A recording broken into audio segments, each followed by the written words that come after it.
Good afternoon and happy Wednesday. It is, wow, 6 more days. It is April the 8th. Here in the Natural Resources and Open Spaces Subcommittee, we will be discussing one bill, SB 558, also with its companion HB 1599. Meredith, if you can pull up the reprint, and then Patrick and I can work through what we've done so far based on what we approved per amendments yesterday, and what we're doing moving forward, and then we'll open it up for discussion. Yesterday, just to wrong bill.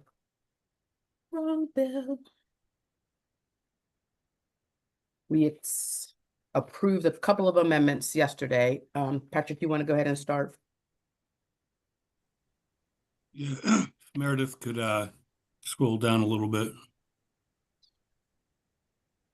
Okay. We struck the mandated funding. That's in lines 25 through 28 here, and it goes further, getting rid of the reference to the appropriated funds as we struck that. And then we put in the purpose, the authority for the department to use the funds and what to use it for. Same language, use the funding to support oyster propagation, replenishment, and program management. Thank you. I want to stop there because this was a bigger part of the discussion that we would have yesterday. I know MDOT is on the call, and I've been talking to not only Delegate Jacobs, but I've been talking to Mr. Mullins, who rightfully so want to ensure that the money, this $2 million and then $2.25 million, goes to the purpose of the program. And while we know that DNR will need some of this money as a part of the ability to administer the program, we want to make sure the majority of the money goes to the program. And so I talked to Matt Mickler earlier, and I think Nora's on the call. Nora, are you on the call? Hey, Nora. We just want to clarify, per my conversation with Matt, and he said Matt Mickler, that you can clarify that in the MOU that will be from now until 2031, that it outlines the specific amounts as it did in the bill, for what parts of this money go to the replenishment program versus what goes to DNR. That is correct. So after the Senate bill crossed over, we took a look at the MOU with DNR and put that 1.5 million for the oyster replenishment in. Okay, so that will be outlined in the MOU. Correct. Yes. And back to Delegate Jacobs' point yesterday, while the negotiations happen between MDOT and DNR has a process for which they will, I think Lydia is on the call, that they will work and meet with stakeholders about what is in the MOU.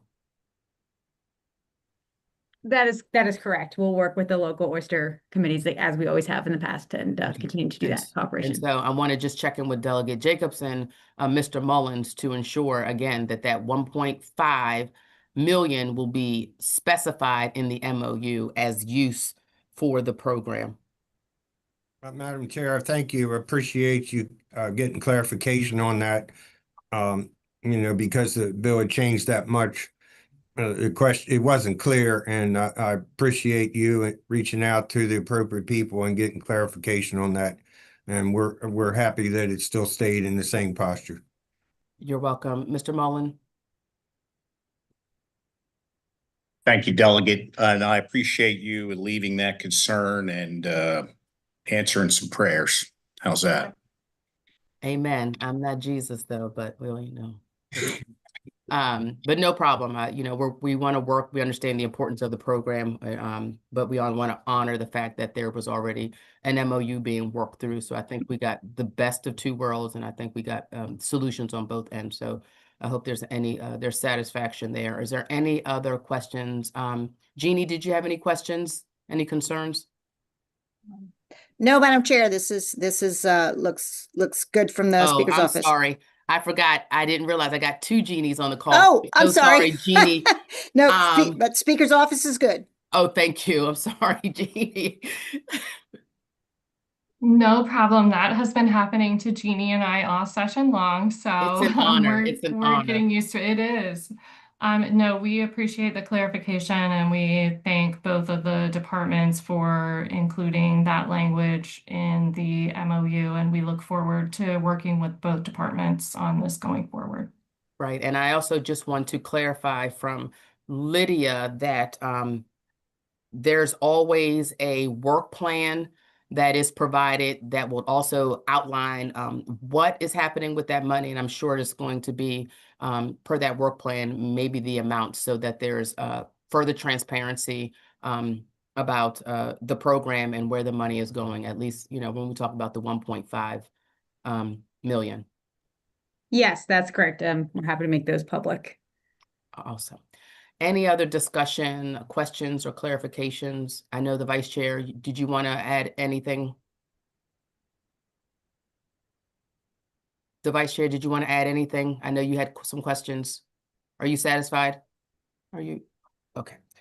Delegate Grammer. Thank you, Madam Chair.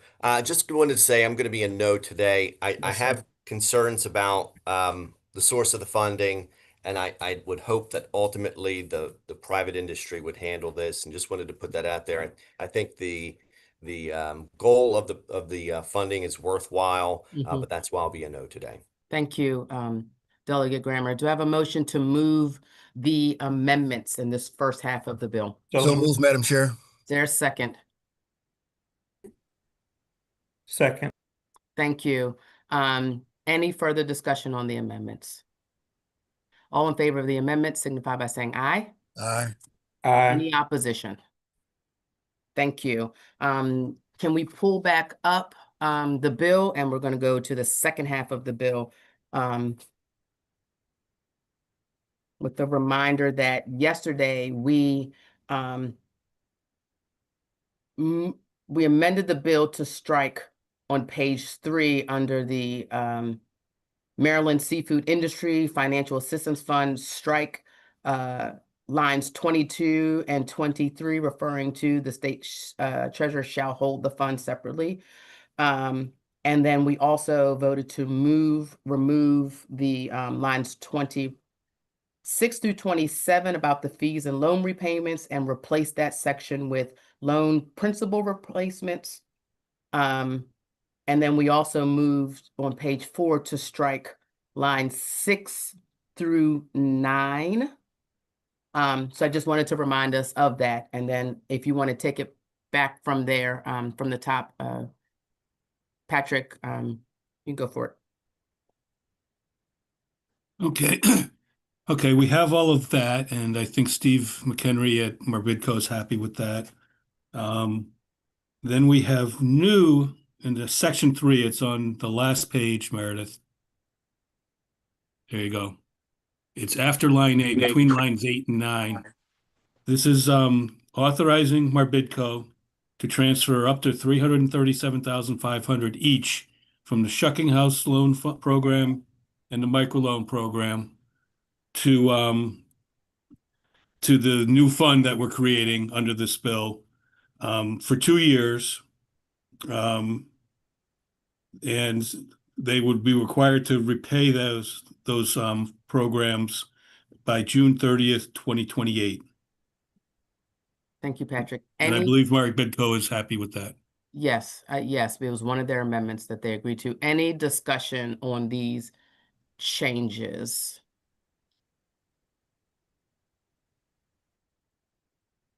Mr. McHenry?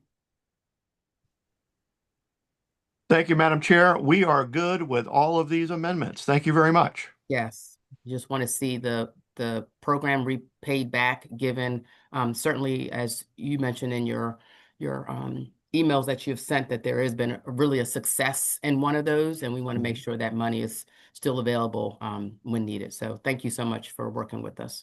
Thank you. Any other questions or concerns? And I want to say just generally about these two buckets is that I think it's important that they're just like these other two, the Shucking House and the Resource-Based Industrial Development Corp., that these funds or these programs are certainly in place, because if money comes from the sky, or we can get money from a different program or from the federal government, we have those buckets to put the funds into. So are there any other questions about those amendments? Is there a desire to move those amendments? So move, Madam Chair. Thank you. Is there a second? Thank you, Delegate Long. Any further discussion on the amendments? All in favor of the amendment signify by saying aye. Aye. Any opposition? Any abstentions? Thank you. Need a motion to move the bill as amended. So move, Madam Chair. All right, I see a double first. Is there a second? Second. Thank you so much. All in favor of SB 558 as amended signify by saying aye. Aye. I know Delegate Grammer is a no, correct? Thank Correct. you, Delegate Grammer. And at this time, we have one more. I would move to amend HB 1599 to match SB 558. Is there a second? Second. Thank you. Any discussion? All in favor, signify by saying aye. Aye. Aye. Anyone in opposition? Delegate Grammer may be in opposition. This is the same bill? Yes, sir. Okay. Thank you so much, Bill carries. Thank you all so much for your work. We do have one more. Yes. I just wanted to thank you for all your hard work and Thank you. collaboration with all the partners and getting everyone to agree upon it. Great job. Thank you. Thank you for And I would like to second that as well. Thank you so much. I appreciate it. Delegate Jacobs is saying that because he lives across the street from me and he gives me lovely cakes to eat. So we thank you. And I would like to third that. Thank you. Thank you. Thank you. And the motion carries. Thank you kindly. I do want to say that we will have probably a couple more bills, but not, they're bills that we've already reviewed and passed that have some tweaks that are needed for amendments between the House and the Senate version bill. So those bills will come straight to a voting session, and that's the fisheries bill from Senator Brooks and Delegate Polakovich-Carr. There's some language that we need to clarify to make certain industries happy without also without removing the real intent of the bill. So that will come to full committee. And we may have one other bill that we may have just overlooked that can just go straight to the voting list. I don't think anyone is object to this particular bill. So with that, if there are no other questions or concerns, I would ask for a motion to adjourn. So move, Madam Chair. See you next Second. week. Thank you so much. We are adjourned.